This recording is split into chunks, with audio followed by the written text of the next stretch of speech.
time to go back to the beginning and do it all over again on Overview with Asteroid G. You're listening to Not So Live from Asteroid G, doing a celebrity casting call for this week's episode. I'm Mike Finkelstein. With me, as always, is Josh Schaefer. This week we are doing, as noted, a celebrity casting call. We tried one a few weeks ago with the 1980s time warp. We're going to do things a little differently this time. Going to try and focus this podcast a little more, get some really good material going, just as an FYI, as we experiment with these concepts. And what we are going to do today is a modern casting call for an older property. So some of you may not have seen it, but some of you may be aware. There was a movie series which then spun off. I think it came out of books by Dashiell Hammett that actually had a radio show, and then spun out from the movies into a TV show like a decade later, because I know way too much about this topic. And we are talking about The Thin Man. Dun dun dun. Dun dun dun. The series of movies that are about Nicky and Nora, private detective and his rich socialite wife. And despite the fact that the movies are called The Thin Man, like The Thin Man Goes Home, Another Thin Man, they aren't actually, like, the title is not supposed to be about Nick and Nora. That's just the title that was applied to him after the first film. The Thin Man in the first movie being about the guy who is killed that Nick then has to solve the murder mystery about. It's kind of like the Pink Panther in that respect. The title is like about the detective, even though it was about a gem in the first movie. Yeah. Yeah, a little weird. And then there was a cartoon about a Pink Panther, and that's way more entertaining. No, not to disparage the first couple Pink Panther films, I'm just saying that everything after the first couple is crap. Yeah, I mean, you're not wrong. They kind of got and goofy. Be perfectly honest, many of the Thin Man movies follow that same route. First couple or three are good, and then there is a steep decline in quality as many of the original people behind the scenes left the production for various reasons and or died. Mm-hmm. So, but we are discussing The Thin Man, and so what we have is we have lead detective Nick, we have his wife, Nora, who the movies didn't honestly treat that well. Like, she's bubbly and effervescent, and the two of them have a really good back and forth banter that's, one stage above fighting, but you can tell they love each other, and the scripts are dense with dialogue as they just banter back and forth constantly. So it's very dialogue-heavy scripts. So if we're casting for this, I would feel we need a couple people that can do, like, rapid-fire patter, who can sell the charisma of them and don't make you hate them despite the fact that they are basically at this point nouveau riche. And then we need to figure out a plot line that will work well for at least the first movie, that we can then cast some people into for this dastardly murder mystery. Dastardly. Yeah, that's the problem. I feel like the first movie is I've only seen the first two, but I feel like the first movie has been kind of troped to death at this point. So we'd have to definitely think of change a new one. Yeah. Yeah, like the murder exposed at a social gathering. Yeah, and that is a problem right there, is there's a very specific formula to all, but I think one of the Thin Man movies, and I mean, when you have a TV show that spins out, the TV show's going to follow that same damn formula. Which is, murders get set up, Nicky doesn't want to go do the murder because he's a retired private detective, even though he always gets sucked into doing it, somehow gets sucked into it by the half-hour mark, and then by the hour 15, hour and a half mark, he studied the clues, most of which we're not privy to because the film cheats. You're not really there for the clues, you're there for the banter between the two characters. And then he does a big reveal scene that explains everything to everyone, and somehow you just are supposed to accept that he figured it out. Yeah, 100%. Yeah. So, obviously, we need to change this so that the movie plays fair. And that means that we need a script that will actually provide, like, not only the banter, but also a murder mystery that works. And in that respect, I want to say that as far as writer and maybe director is concerned, Rian Johnson would be a good call. Ooh, that's real cerebral. I like it. I mean, since he did Knives Out, he's kind of playing in the same genre. He's working on a second Knives Out. You could even, like, get Netflix to pick this up. like get the rights from whoever owns the, what was it, MGM or RKO? I have to go look it up later. Whoever owns the rights to the Nick and Nora stories at this point, and then like you could cross them over after he does one of those movies and have like a Knives Out, Nicky and Nora kind of thing. Yeah. Yeah. What's funny is I was gonna say that Nick should be played by Daniel Craig. He's a good one if you want someone middle-aged or so. My one concern with him is that, like, okay, Daniel Craig 10, 20 years ago would be perfect, but if you want to run these for more than just a single movie, or Daniel Craig's gonna age himself out of the Nicky role. So that's true. Yeah. That is true. Now you can have Daniel Craig play like the put upon detective that is always having to deal with Nick's like eccentric ways, and that would be fun. Yeah, I can deal with that. Yeah. Yeah, I was thinking, even though he's probably like 40 at this point, the actor who plays Loki, Tom Hiddleston, Yeah. like, Yeah. yeah, he can do like. I don't even care if he has an accent. There's nothing that says that Nicky has to be New York or whatever, even though he was in the original movies. Like, some people would probably complain if we changed it and made him British, but I'm not sure a lot of people would complain. And then, like, he can do rapid fire banter, and just that charismatic smile alone could sell the character, you know? Like, so I just finished watching Schitt's Creek. I don't think you've been hip to that yet. I have not. Have you? No. Shame. It's too much media to watch, and that doesn't fit into the most of what I cover for the website. Even if I did, just recently watch Emma, the 2002 version, or not 2020 version, dyslexia, and I'm going to cover that for the website. So my rules are exactly the rules that I decided to make them. But go ahead. So I was watching it, and I know it's dated, and I know this might be one of those this is going to make the news type things, like, oh, they're changing the cast, but Nick always, to me anyway, even when I was younger watching The Thin Man, always kind of came off a little, I don't want to say gay, because I don't want to be derogatory about it, but gay. And after watching Schitt's Creek, The Witcher, I think something that'd be really funny that I just want to see is Dan Levy and Henry Cavill being a gay couple, just with quick banter. I like that. And I think that this movie might give them the opportunity to do that. So instead of Nicky and Nora, it'd be like Nick and Norman? Yeah, there you go. There. Yeah. It writes itself, doesn't it? It writes itself, yeah.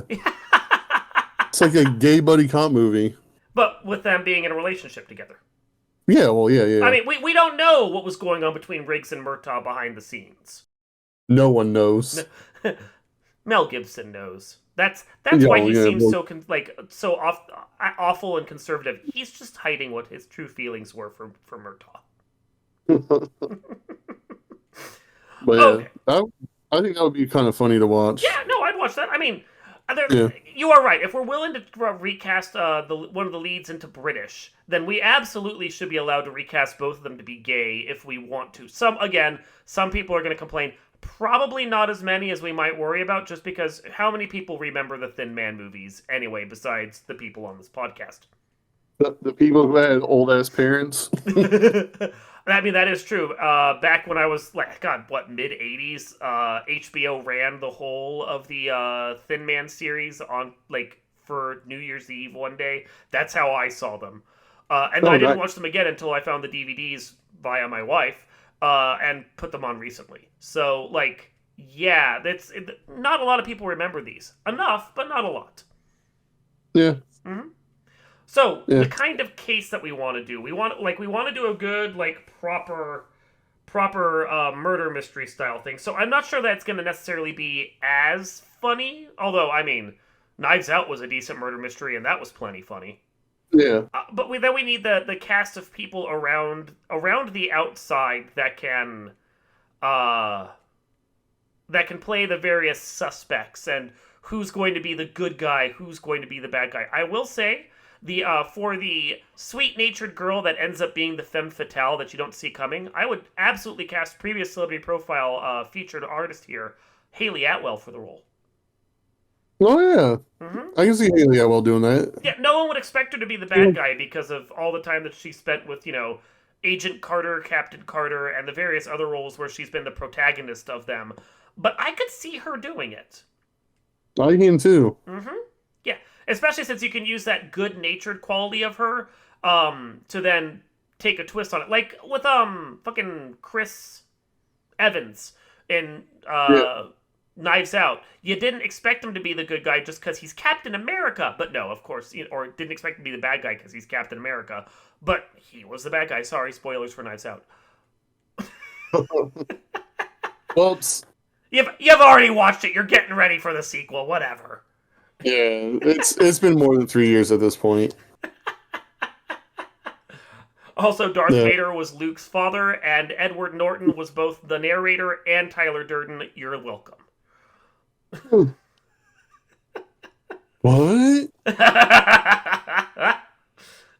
And the ship sinks in Titanic. Really, people, you had to see that one coming. Anyway, I It caught me by surprise. my problem is like when we're trying to recast things, all I can ever think of is MCU and DC Universe actors, and I think that's because 95% of Hollywood is MCU and DC Universe. Yeah, I mean, if you want like a good sleazy bad guy, Yeah.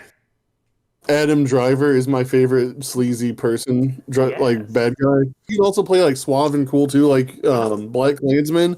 Yeah. Like, Oh yeah, yeah. so He's he great in that. can great range, And and I love seeing him and stuff. and we want to disqualify MCU people if we can help it after suggesting Haley Atwell. The only one, I swear. And he's only MCU related because he's part of another Disney franchise, but it's not the same thing. No, Yeah, no, it's fine. It's fine.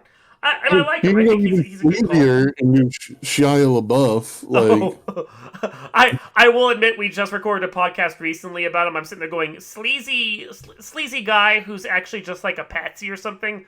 100% would cast Breckenmeyer. yeah, Him or I want him in this. One. another guy from that same '90s period who always shows up in period or ensemble pieces now. Ethan Embry. Oh yeah, yeah. Let's just go back to the well of movies like Can't Hardly Wait and Go, and just cast all the people in there that don't get roles anymore. For for detective, put upon detective Tay Diggs. I miss Tay Diggs in movies. Oh wow! Everyone's gonna be like, "What movie was Tay Diggs and Breckenmeyer?" And I don't remember that. You should. It's called Go, and you should watch it. Mm-hmm. Mm-hmm. Go again. I haven't watched it for a long time. It's such a good movie. I mean, we've said that now in 2 podcasts, but it's such a good movie. Honestly, Such a good movie. speaking of people who have range and could take on basically any role we're thinking of in this proposed gay Thin Man remake or reboot or whatever you want to call it, Sarah Polley. Who? I'm not from. I don't Sarah know. Polley was in Go, but she does a lot of directing now. She was a child actor who was in like Adventures of Baron Munchausen, and she was the lead doctor, nurse, whatever character in the Dawn of the Dead remake.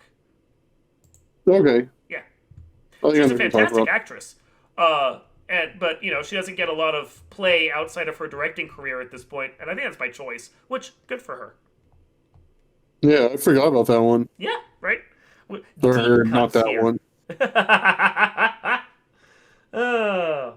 Of course, the other question is how many movies do you do, and how much can you get out of this formula? Because you don't want it to devolve into a formula, and that's, since we brought it up earlier, that's something I'm worried about with Knives Out. Like, can you revisit that whole concept a second time? I think so. You Like, do the Agatha Christie, and they have to solve one of the murder mysteries on a train.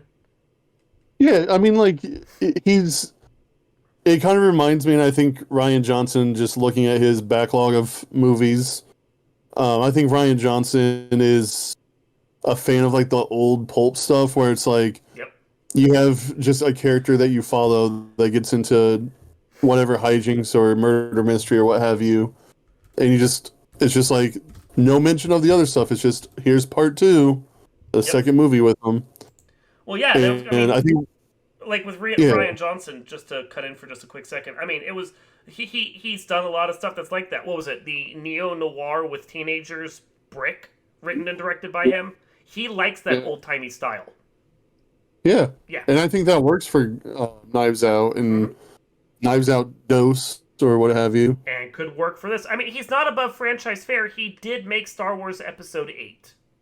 Yeah. And even though people largely hated that one, I believe it was the best one. I thought it was great. Oh, It's well, New at the very trilogy. least, it's the only one of that trilogy of films that dares to be something other than a remake of a previous Star Wars movie. Yeah. Yeah, Yeah. yeah. A lot that it's important to have that in your franchise. So yeah, no, I think Ryan Johnson, at least for the first one, would be a good call, and then you could bring someone else in for that if you wanted to. The question I have now is, do we actually update the whole movie for a modern era, or do we keep it set in the area in which it came out, the 1940s and 50s? Ooh. That's a good question. Because I think that it could, like... Because this movie was pre-code, wasn't it? The Thin Man? Oh, I'd have to look and see when the Hays, well, quote-unquote Hays Code, even though that's not what it's officially called. Oh, But, man, it was in 1934. That is way older than I thought it was. yeah, released by major Oh. studios from 1934 to 1968. So the Yeah, so entirety it'd be of the pre-code. Thin Man series would fall in between that, which is probably part of the reason why you never see them get into the same bed. Why she Yeah. just magically becomes pregnant one day, and then the kid is just there in the next film without any, like, in between at all. Yeah. Yeah, so it bridged the gap. Yep. Because the first one I remember being kind of racy at parts. Ish. For a I think it 30s was movie. just. I think it was the implied raciness, which is what you could get away with. You know, drive a train into a train tunnel to imply sex, that kind of thing. Yeah. So yeah, you could make this a little more risque and a little more like upfront about it. Now, if we did set it in the past era, the gay couple at the center of it would have to pretend to not be a gay couple when other people are around, which would be sad. Accurate. I think it would be What's that? funnier to do like something that's kind of gay coded where it's like this is my partner, but like throughout the entire movie it's like are they gay? Like we can't tell. Then at the last scene it's like oh okay, like they just get into bed together or something real like Well, you know and the other thing that it would do is it would like you do a moment like that where they just get into bed together and don't even play it like it's a big deal. Like, you know, No, kids go to exactly, sleep, yeah. turn off lights, and then you're just sitting there going, they were gay the whole time, and they didn't even, like, make a thing of it. yeah That feels, like, more respectful, honestly, I would think, although I'm not gay, so, too. you know, we'd have to yeah. poll some gay people for that, but, yeah. Well, I think just normalizing it and not putting a spotlight on it and being like this is a gay murder mystery like so Yeah, I think that's a good idea. yeah, I Let's like do that. it. I like that. So set during that time period, and then we just kind of let it play.